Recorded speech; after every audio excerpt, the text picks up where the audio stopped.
Welcome to Venezuela Insider, the only place in Venezuela for expats, digital nomads, entrepreneurs, investors, travelers, and related internationals. For more information, venezuelainsider.com. Today we ask the question, why Venezuela is so expensive? What I mean by that is Venezuela is expensive for the average Venezuelan, not for international prices, still reasonable on such items, such goods and services. However, it's expensive on many other items of consumption. And today, particularly, I want to focus on a previous episode made by my favorite Venezuelan podcast. It's called Tertulia y Dinero. This podcast is actually made by my favorite Venezuelan economist. His name is Asdrúbal Oliveros, and also he's joined by a couple of very smart gentlemen, Jesus Leonet and Jose Miguel Farias. Shout out to this trio, they're quite good. Please listen to such podcasts if you can, or you understand Spanish overall. It has no waste. And on a previous episode, they discussed why Venezuela is so expensive, and it's very congruent, the reasons that they gave, on my own personal take. So we are going to review such takes on this video. So let's start. First, we have to talk about the mindset of the average Venezuelan regarding the situation at the moment, because the situation has changed a lot. I have to say that it has changed for the good compared to 2016, 2017, 2018. Those years were awful. However, the situation is bad for the average Venezuelan compared to the early 2000s, not even said the 1970s or the 1980s and such. But the overall situation is that the average Venezuelan still has the mindset when everything was cheap on, let's say, 2017, 2018, and also the 10 years prior to that, when the economy had a lot of subsidies. The gasoline was pretty much cheap. Right now is half the price of international prices. It still is a lot. I'm talking exponentially has risen compared to the basically free price that we had. So it's an infinite percentage of increase for the average Venezuelan. Also, many things were subsidized by the government. Also, there was a currency exchange control set by the government, and the people was able, the private companies were able to gather, in some cases, dollars on a very good exchange rate. So at the end, that saving on the exchange rate make easier for such companies that offer back then goods and services and pass on the saving on the final consumer. So Venezuela had a lot of cheap goods and services on that moment for that. Also, the electricity was pretty much very cheap. The same thing, the water service, and you name it, you name it, you name it. So Venezuela was pretty cheap and has a very good standard of living for Latin American standards. And the Venezuelans are still accustomed on that paradigm, which is not the case at the moment. At the moment, many things are expensive because those subsidies were removed by the government, and also there is more of the private sector that has to do things and has a lot of issues providing such goods and services, and that's one of the reasons why Venezuela is more expensive for the average Venezuelan compared to just a decade ago or so. The second take is dollarization. What happened is Venezuela, well, you already know that, is that we had hyperinflation on the past decade, and until just a couple of years ago, that's De facto, it's a nominal hyperinflation. However, since 2018, the Venezuelan economy is being de facto dollarized, and that brought a lot of good things, especially the price stabilization and also stability for private businesses and private endeavors overall in order to establish a strategy and maybe going longer term instead of just thinking on day by day terms. That's for one hand. For the second, for the bad situation about dollarization is everything became expensive because before dollarization, what we had is there was a discrepancy between the inflation rate and also the exchange rate. I'm talking the real exchange rate, not the one set by the government.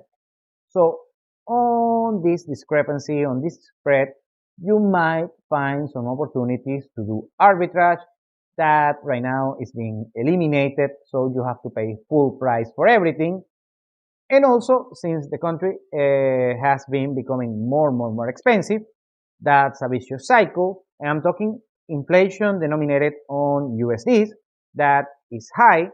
Also, you have to remember that on 2018, Venezuela was dirt cheap. Everything was very cheap on US prices, on US dollar prices. However, on Venezuelan prices, people were still struggling, but that created the incentives in order to offer more goods and services. So you have to take one thing with the other. The third thing I have to mention, that's my favorite take on this podcast, is inefficiency. And the quote from Asdrúbal Oliveros is that Venezuela is expensive because Venezuela is very inefficient. That's why it's so expensive. And I totally agree. What happened is with everything from the economy, a lot of the economy was wiped out on the past decade. I'm talking an 80% GDP collapse. So that created a lot of issues regarding infrastructure, supply chain, offer of goods and services, and a lot of hoops, hurdles, and frictions overall that created this whole draconian situation. Right now, since the past few years, sorry, the incentives in order to maybe take a bet again on the country has increased. So we are having more of an offer of goods and services, still expensive, still inefficient, and probably it doesn't cover the whole necessities of the entire population. But I believe that we are still on a good track compared to what we had on 2017, 2018. Also, you have to mention the profit margin. In Venezuela, private businesses are accustomed to get high profit margins compared to many other places around the world, let's say the United States, where usually what you want is scale, selling a lot in order to get a small profit. Here in Venezuela, the supply is way more limited, and the average entrepreneur, empresario, business owner, what he or she wants is just selling a handful of stock or a handful of an offer of goods and services and getting a high profit margin, because for one hand you need to get high margins in order to do some coverage, to hedge your bets here, your initial investment here in Venezuela. However, this can be counterproductive because the market, the demand side, many times cannot cover high prices and can handle these high profit margins. We also have to mention infrastructure. Venezuela is not like it has this, sub-Saharan infrastructure, but still is a little bit weak compared to the Latin American standard, or at least, these big Latin American countries like Mexico or Argentina or Chile or some parts of Brazil, where the infrastructure right now in Venezuela is lacklusting compared to such markets. and that creates some issues regarding supply chain, logistics, transportation, also the services, the electric bill, energy, water supply, internet supply, although they're being slightly increasing the quality on such services, still it is lacklusting, and that affects the final consumer price. Other big take from this podcast is scale economy. The scale economy, of course, means that when you sell to a broader population, so you have a mass consumption product, when you increase the number of items that you produce, your fixed costs are going to be the same, and of course, the cost of producing just one good is going to be decreasing as long as you increase the number of items that you produce. What happens here in Venezuela is, since the population still doesn't have a lot of purchasing power, the business owners, the entrepreneurs, what they do is they just either produce a handful of items, a limited number of items, or they import just a limited amount of items, so you don't have scale, and that's why they have to sell to the consumer. The consumer prices have to be higher compared to many other countries. Other issue is long-term confidence. Of course, Venezuela is quote unquote recovering, and I like this quote from Asdrúbal Oliveros. He says the economy right now in Venezuela is stability on the peak, because the economy just collapsed 80% GDP till past couple of years, and then we have a growth of 10% of GDP on the past couple of years, but still we are way below on where the economy should be. We are far, far away still from the ceiling that we had on 2012, 2013. So most companies still, the confidence on the country has increased staggering a lot for private entrepreneurs, investors, business owners, you name it.